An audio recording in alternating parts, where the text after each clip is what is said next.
नीट paper फुटी आणि CBSE परीक्षेतील अभूतपूर्व गोंधळामुळे देशभरातील विद्यार्थ्यांमध्ये तीव्र संतापाची लाट उसळली आहे। या गंभीर प्रकरणाची नैतिक जबाबदारी स्वीकारून केंद्रीय शिक्षण मंत्री धर्मेंद्र प्रधान यांनी आपल्या पदाचा तातडीने राजीनामा द्यावा। या मागणीसाठी आज सोशल मीडियावर धुमाकूळ घालणारी कॉक्रोच जनता पार्टी रस्त्यावर उतरणार आहे।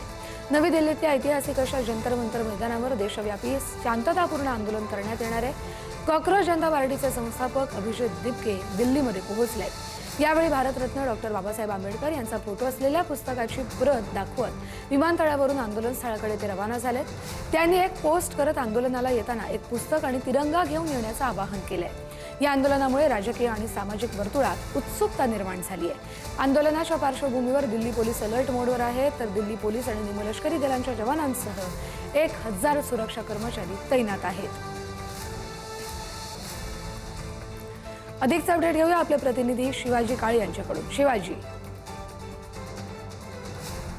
दिल्लीच्या आंतरराष्ट्रीय विमानतळावरती दाखल झालेले आहेत आणि यावरून या ठिकाणाहून ते दिल्लीच्या जंतर मंतर मैदानाकडे देखील रवाना झालेले आहेत।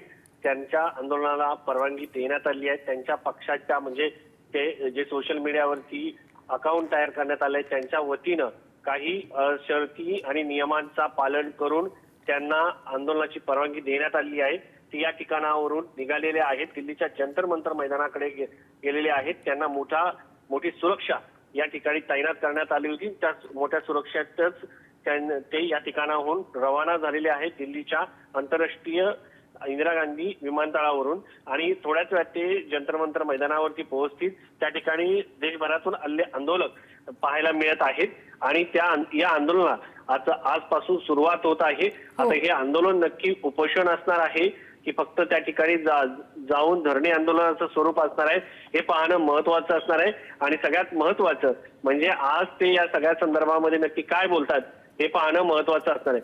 त्यामुळे एकंदरीत जर पाहिलं तर आजच्या आंदोलनामध्ये नक्की काय समोर पाहायला मिळतंय। अभिजित दिपके हे आले, त्यांच्या हातामध्ये डॉक्टर बाबासाहेब आंबेडकर यांचा फोटो, संविधान होतं आणि संविधानासाठी ते लढतायत असा संदेश त्यांनी या माध्यमातून दिलेला आहे।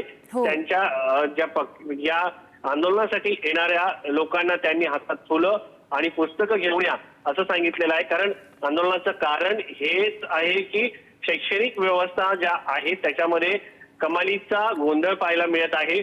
नीट परीक्षा रद्द करावी लागली, लोकांचा विद्यार्थ्यांचा संताप आहे। एका विद्यार्थिनींनी नागपूरमध्ये आत्महत्या केलेली आहे। तर एकंदरीत जर पाहिलं गेलं तर संतापाचं वातावरण आहे आणि विद्यार्थी हे गेल्या अनेक वर्षांपासून यासाठी तयारी करत असतात वेगवेगळ्या आणि अलीकडच्या काळामध्ये अनेक वेळा भरती प्रक्रिया आहे त्याच्यामध्ये गोंधळ झाला, भ्रष्टाचार झाला, अशी प्रकरणं समोर येतात। अनेक वेळा भरती देखील रद्द होते।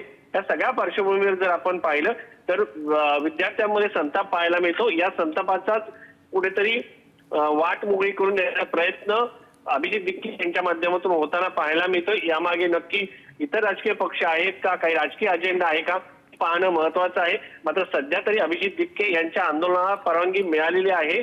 दिल्लीच्या जंतर मंतर मैदानावरती ते आजपासून आंदोलनाला सुरुवात करतील।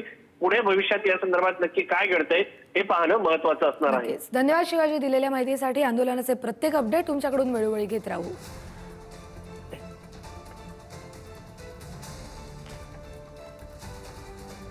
Thank you.